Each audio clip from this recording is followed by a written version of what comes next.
మీ ఎలాంటి వ్యాపార ప్రకటనలకైనా వెంటనే మా ఛానల్ సంప్రదించండి. ప్రస్తుతం మనతో పాటు ప్రముఖ ఆధ్యాత్మికవేత్త ఐకాన్ ఆస్ట్రాలజర్ గట్టుపల్లి సురేష్ బాబు గారు ఉన్నారు. గురువుగారితో మాట్లాడేద్దాం. నమస్కారం గురుగారు. జై శ్రీమన్నారాయణ.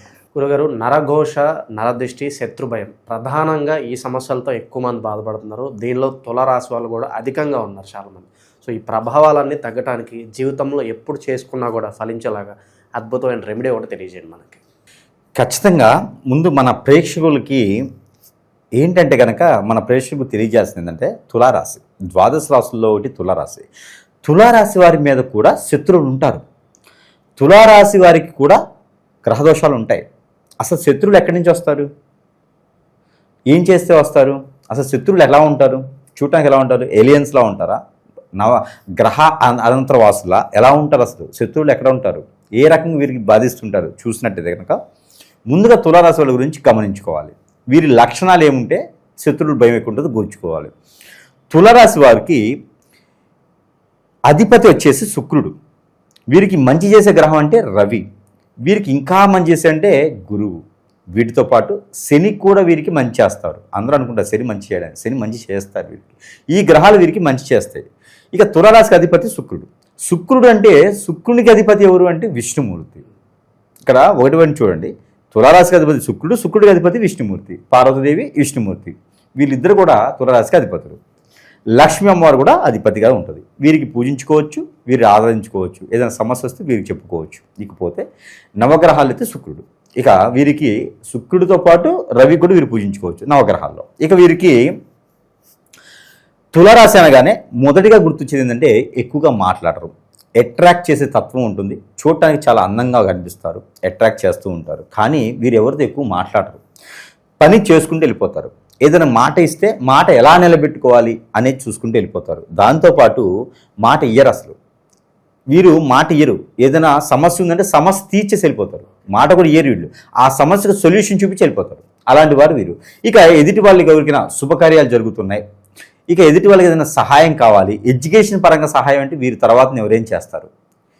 ఎడ్యుకేషన్ పరంగా విదేశాలకు వెళ్ళాలన్నా, సెటిల్ అవ్వాలన్నా, నా వల్ల ఇంకోటి బాగుపడుతున్నాడన్నా వీరి ఆస్తులు కూడా అమ్ముకొని బాగు చేస్తారు. ఎవరైనా సరే తులారాశి వారు ఉండి ఎవరికైనా సహాయం కావాలంటే, ఎడ్యుకేషన్ సంబంధించిన సహాయం కావాలి, జీవితంలో ఎదగడానికి సహాయం కావాలి, ఈ పని చేసుకుంటే నేను బాగుపడతా అనేటువంటి సహాయం ఎవరికైనా కావాలంటే తులారాశి ఉండాలి. అడిగితే ఖచ్చితంగా చేస్తారు వాళ్ళు. వేరే వేరే సహాయాలు అయితే చేయరు. ఇంకోటి, లవ్ మ్యారేజ్ చేసుకుంటా, నాకు పెళ్ళైతే జీవితం బాగుపడుద్దంట అని తులారాశి వాళ్ళ దగ్గరికి వెళ్ళండి, సహాయం చేస్తారు. వాళ్ళ దగ్గర లేకపోయినా అమ్ముకొని తీసుకొచ్చి చేస్తారు. వాళ్ళ దగ్గర పొలాల గట్టలు ఉంటాయి కదా, అవి అమ్ముకోవేస్తారు, అమ్మేసి వాళ్ళని బాగు చేస్తారన్నమాట. అది తులారాశి వాళ్ళ లక్షణం. ఇకపోతే ఎవరికైనా సరే డబ్బు ఇచ్చినా, బంగారం ఇచ్చినా, వస్తువు ఇచ్చినా అడగరు. ఇంకా మొహమాటం వీళ్ళకి. ఎంత మొహమాటం అంటే వీరికి ఆకలి అవుతుంటే అన్నం పెట్టు అని అడగడానికి కూడా మొహమాటం వీరికి. అంత మొహమాటంగా ఉంటారు. కానీ మంచి వ్యక్తులు, గురువుగా ఉంటారు. ఎన్నో రకాల వాటిలో నాలెడ్జ్ ఉంటుంది. వీరు చేసే పనికి కన్నా కూడా వేరే విషయాల్లో ఎక్కువ నాలెడ్జ్ ఉంటుంది. ఇక వీరు group 1, group 2, group 3, group 4 exams రాసిన, బీఈడి రాసిన, లాయర్గా ఉన్నా, ఇంకా ఏదైనా గురువులుగా ఉన్నా కూడా వీరు కొనసాగుతూ ఉంటారు. ఎక్కువగా కాలేజెస్, ఇన్స్టిట్యూట్స్ దాంట్లో ఎక్కువ కనిపిస్తూ ఉంటారు. ఇక నావీ, మిలిటరీ రంగాల్లో కూడా తులారాశి వారు ఎక్కువగా కనిపిస్తూ ఉంటారు. అంటే మంచి వైట్ కాలర్ జాబు అని చెప్పొచ్చు. గవర్నమెంట్, సెంట్రల్ గవర్నమెంట్ దాంట్లో ఇంకా ఎక్కువ కనిపిస్తూ ఉంటారు. వీరికి వ్యాపారం కన్నా జాబు చాలా మంచిది. జాబులో ఉత్తీర్ణులుగా మంచి స్థానానికి వెళ్ళేదానికైతే జాబ్ బాగుంటుంది వీరికి.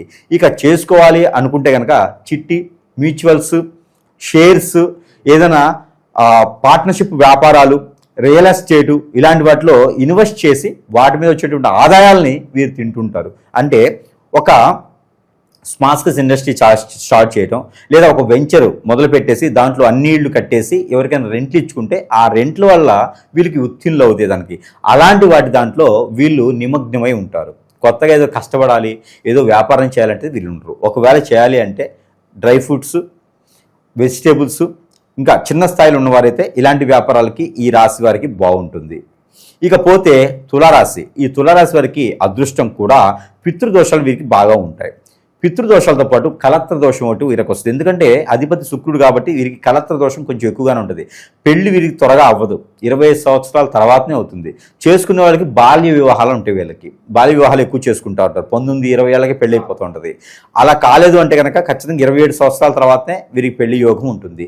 ఇక 22 సంవత్సరాలు దాటేదాకా వీరికి జీవితంలో ఎదుగుదల ఉండదు, ఏదోటి చేసుకుంటూ ఉంటుంటారు. 22 సంవత్సరాల తర్వాత కొంచెం నాలెడ్జ్ ఇంప్రూవ్ అవుతుంది. మనం కూడా బ్రతకాలి, నేను బ్రతికితే కదా ఎదుటి వాళ్ళకి ఇవ్వాలి అనే ఆలోచన వీరికి కలిగిద్ది. ఇకపోతే వీరికి ఉన్నతమైనటువంటి కుటుంబాల్లో పుడతారు. వీరు మంచి పేరు ప్రఖ్యాత కాంచినటువంటి కుటుంబాల్లోనే ఉంటారు.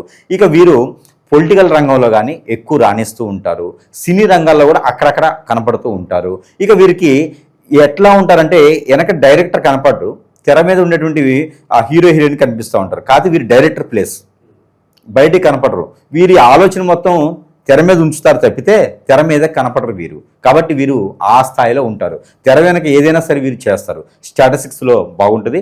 వీరు వైద్య రంగంలో కూడా రాణిస్తారు. ఈ రంగాల్లో రాణిస్తుంటారు. ఇంత మంచివారు ఇన్ని రంగాల్లో రాణిస్తారు, ఎదుటి వాళ్ళ సహాయం చేయగలుగుతారు. మరి శత్రుభయం ఎందుకు ఉండదు? ఖచ్చితంగా ఉంటుంది. మంచి చేస్తే ప్రతి ఒక్కరికి శత్రుభయం ఉంటుంది. కాబట్టి ఈ తులారాశిలో పుట్టినటువంటి స్త్రీలు అయితే కనుక హాస్పిటల్స్, డయాగ్నోస్టిక్స్, మెడికల్ షాప్స్, నర్సులు, డాక్టర్స్గా అయితే బాగా రాణిస్తారు, ప్రయత్నం చేయొచ్చు. ఇక వారికి అన్ని రంగాల్లో బాగుంటుంది. పెళ్ళైతే మాత్రం 22 సంవత్సరాలు చేసుకోవాలి, లేదంటే 27 వరకు ఆగాల్సిందే. మధ్యలో చేసుకుంటే పెద్దగా నిలబడవు ఆ పెళ్ళిళ్ళు. ఎక్కువగా వీళ్ళలో రెండో పెళ్లి మాత్రమైతే ఉంటుంది ఎక్కువ శాతం తులారాశి కాబట్టి. ఇంకా మనం గమనించుకున్నట్టయితే కనుక వీరికి ప్రేమ, అనురాగం, ఆప్యాయత, నమ్మకము, బాధ్యత ఇవన్నీ కూడా బాగానే ఉంటాయి. ఇవి తులారాశి వాళ్ళు నమ్మొచ్చు, ఇబ్బంది ఏం లేదు ఆ విషయాల్లో అయితే. ఇక వీరికి ముఖ్యంగా శత్రుభయం, శత్రుపీడ ఇవన్నీ వస్తాయి. ఇంత మంచి చేస్తారు కాబట్టి మన చుట్టూతూ ఉండేవారే మనకు శత్రువులు. కాబట్టి మనకి ఏదన్నా చెడు క్రియలు కూడా చేయించేటువంటి క్రయ ప్రక్రియలు లేవా అని చెప్పలేము. కాబట్టి వీరితో పక్కనుండే వారితో జాగ్రత్తగా ఉండాలి. ఇక వీరికి ఉన్నదల్లా దానం చేస్తుంటారు కాబట్టి అట్లానే మనకి కట్టపలా వెనక నుంచి పొడిచిపోతుంటారు పక్కన ఉండేటువంటి శత్రువులు, కాబట్టి జాగ్రత్తగా ఉండాలి. ఇకపోతే ఎలాంటి ఇబ్బందులు పెడతారంటే డబ్బులు తీసుకొని ఇవ్వకపోవటం, వీరికి అవసరానికి ఆదుకోకపోవటం, వీరితో పని చేయించుకొని వారిని బయట వేయటం, ఇలాంటివి చేస్తూ ఉంటారు. మోసం చేయటం, పార్ట్నర్షిప్ వ్యాపారాల్లో డబ్బులు తీసుకొని మోసం చేయటం ఇలాంటి జరుగుతుంది. కాబట్టి కొంచెం ఆచిచూచి ముందు అడుగు వేయాలి. దశ అంతర్దశ అంటూ ఉంటారు, ఎటువంటి దశలు కలిసి వస్తాయి అంటారు వీళ్ళకి? ఖచ్చితంగా వీరికి శుక్రుని యొక్క దశ బాగా కలిసి వస్తుంది, బుధుని యొక్క దశ బాగా కలిసి వస్తుంది. దాంతోపాటు ఇక కేతు దశ కూడా వీరికి అద్భుతం కలిసి వస్తుంది అని చెప్పొచ్చు. ఇక చంద్రుడి దశ అయితే దశాంతర్దశ చంద్రుడి దశ అయితే వీరికి ఇంకా అద్భుతం బాగా కలిసి వస్తుందని చెప్పొచ్చు. ఇకపోతే వీరు ఎవరైతే ఉన్నారో వీరికి తల్లిదండ్రులు ఎవరైతే ఉంటారో వారికి కొంత వయసులోనే, అంటే చిన్న వయసులోనే కొంచెం ఒకళ్ళు దూరం అయ్యేలా కనిపిస్తుంది. పూర్తిగా కాకుండా కొంచెం తల్లిదండ్రులకు దూరంగా బతికేటువంటిది అయితే కనిపిస్తుంది. కొంతమందిలోనే ఉంటుంది, అది అందరికైతే ఉండదు. పుట్టుకంతోనే వీరికి ఏదైనా స్వాతి నక్షత్రంలో పుట్టిన వరకైతే ఆ యోగం అయితే కనిపిస్తూ ఉంది. కొంచెం అది ప్రికాషన్స్ ఉంటాయి. పుట్టగానే కనుక దోషాలు తీర్చుకున్నట్టయితే అది కూడా వీరికి ఉండదు, అదొకటి ఉంటుంది. ఇక ఈ తుల రాశి వారు ఎదిగడానికి చెప్పున్నాం కాబట్టి వీరికి ముఖ్యంగా ఈ శత్రుభయం జాతకంలో ఉండదు. ఈ శత్రుభయం ఎక్కడ కనిపిస్తుంది అంటే మన ఎదుగుదల, మనం ఎదుగుతుంటే ఓర్చుకునే తత్వం, వ్యసనం, కుళ్ళు, రంది, కుతంత్రం, ఇక ఇలాంటివన్నీ ఎదుటి వాళ్ళకు ఉండి వీరు బాగుపడకూడదు అని చెప్పేసి ఎక్కడైతే ఎవరి చేతైనా చెడు క్రియలు చేయించవచ్చు.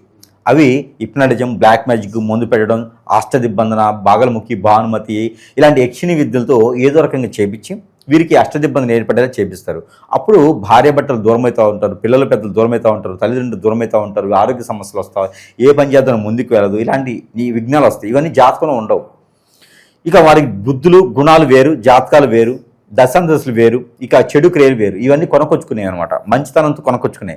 ఇవన్నీ పోగొట్టుకోవాలి. ఈ పోగొట్టుకుంటేనే జీవితంలో ఎదిగడానికి ముందుకుంటుంది. కాబట్టి ఈ యొక్క తులారాశి వారు ఖచ్చితంగా ఇలాంటి చెడు వ్యసనాల నుంచి బయటపడాలి. అంటే ఏదైనా గురువు దగ్గరికి సంప్రదిస్తే, నాలాంటి దగ్గర సంప్రదిస్తే ఖచ్చితంగా వాటికి పరిష్కార మార్గం అనేది చూపించబడుతుంది. కాబట్టి ఆ విధంగా వీరు ముందుకు వెళ్ళాలి, లేదంటే కనుక ఇబ్బంది పడుతూ ఉంటారు. ఇక ఈ ప్రభావాలను తగ్గించుకోవడానికి వీళ్ళకి శాశ్వత పరిష్కారం అంటే ఏం చెప్తారు? ఈ నరఘోష, నరదృష్టి, శత్రుభయము కాబట్టి వీరికి ఏంటంటే కనుక ప్రతిసారి కూడా హోమం చేయించుకుంటే మంచిది, లేదంటే కనుక ఈ యొక్క వినాయక స్వామి వారికి అభిషేకం చేయించుకుంటే మంచిది. వీటన్నిటితో పాటు మనం పరిహారాలు చెప్పుకునే దానికన్నా ముందు మరి గురువుగారు మన పరిస్థితి జాతకం ఇలా ఉంది, మరి జాతకాల్లో లేని చాలా జరుగుతున్నాయి అంటున్నారు, మరి మీ దగ్గరికి వచ్చి సంప్రదించవచ్చు అంటే ఖచ్చితంగా సమస్య పెద్దదైతే సంప్రదించవచ్చు. లేదు సమస్య చిన్నగా ఉందంటే మన దగ్గర వస్తువులు ఉన్నాయి, వాటికి ఎలా కావాలంటే అలా మంత్రోచ్చారణ చేసి వారి సమస్య ఏంటి, దాని పరిష్కార మార్గం ఏంటో చూసుకునే దానికైతే ఉంటుంది. కాబట్టి ఆ విధంగా మనము కొన్ని రకాల వస్తువుల్లో ఉంటే కనుక తులారాశి కాబట్టి ఈ యొక్క ఆరావళి కాటుక, ఈ కాటుకను కనుక వారు మగవారైనా స్త్రీలైనా సరే తల మీద పెట్టుకోవచ్చు, కంటికి పెట్టుకోవచ్చు, అరికాలికి పెట్టుకోవచ్చు. ఇది పెట్టుకున్నట్టయితే కొంతమేర శత్రుభయాన్ని జయించినట్టే, శత్రుభయాన్ని ఖచ్చితంగా వారు జయించినట్టే ఉంటుంది. ఈ శత్రుభయాన్ని జయించవచ్చు, నరదిష్టి ప్రభావం నుంచి కొంచెం తగ్గించవచ్చు. తర్వాత ఇది హెయిర్ ఆయిల్. ఈ హెయిర్ ఆయిల్లో ఏదైనా ఎవరైనా తెలియకుండా హిప్నటిజం, బ్లాక్ మ్యాజిక్ చేయించి అష్టదిబ్బంది మనకి ఏ పని ముందుకెళ్లకుండా మనకు ఆరోగ్య సమస్యలు వచ్చేలాగా, ఆరోగ్య సమస్యలు హాస్పిటల్కి ఏం తెలియదు కానీ ఆరోగ్య సమస్య ఉంటుంది, ఇలాంటి సమస్యలతో బాధపడేవారు ఎవరైనా ఉంటే కనుక వారికి ఈ హెయిర్ ఆయిల్ రాసుకుంటే కొంతమేర వారి సమస్య, స్ట్రెస్ అన్నీ తగ్గిపోతాయి. ఇక దీంతో పాటు ఇక ఈ ఒత్తిలో వారికి సమస్య ఏది, ఆ సమస్యను బట్టి యంత్రం ఉంటుంది. ఈ ఒత్తిని ప్రతినిత్యం కూడా ఒకటి నైట్ పడుకునే ముందు కాల్చుకోవాలి. కాల్చుకుని ఇది వెలిగించుకొని పడుకుంటే కనుక వారికి ఎలాంటి సమస్యలు లేకుండా వారి మీద చెడు క్రియ జరిగినా కూడా దూరమైపోతుంది. ఇవన్నీ ఉన్నాయి, మరి ఇంటికి కూడా ఏదైనా కావాలి కదా, ఇంట్లో పాజిటివిటీ ఉంటేనే మనకు అన్ని రకాలు బాగుంటుంది. కాబట్టి ఇంట్లో పాజిటివిటీ అయ్యేదానికి అయితే కనుక ఈ అష్టదిబ్బంది ముడుపు ఇంట్లో కట్టుకుంటే సింహద్వారాన్ని కట్టినట్టయితే కనుక అన్ని రకాల పాజిటివిటీ ఉంటుంది.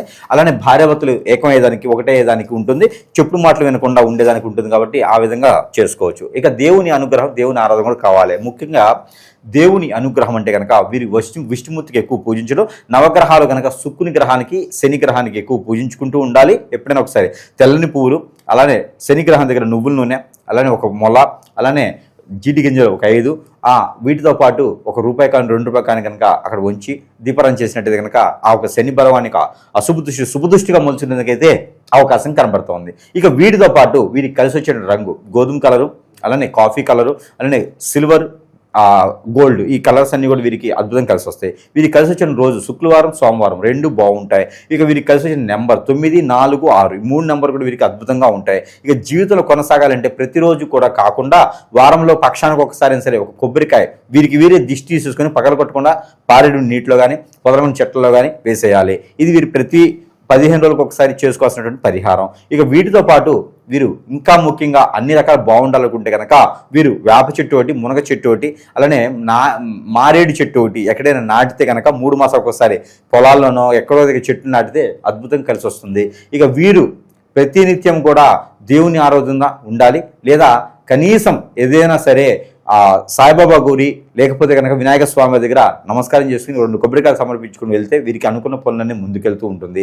ఈ రకంగా చేసుకుని ముందుకు వెళ్ళేదానికైతే ఎక్కువగా అవకాశాలు ఉన్నాయి. ఎవరి దృష్టికి వెళ్ళొద్దు, ఎవరి ద్వారాకి వెళ్ళొద్దు. ఎక్కువ నరదిష్టి వీరికి ఉంటుంది. ఇంకా అట్లా ఎక్కువ ఉందంటే కనుక బొంగ దిష్టి అంటారు.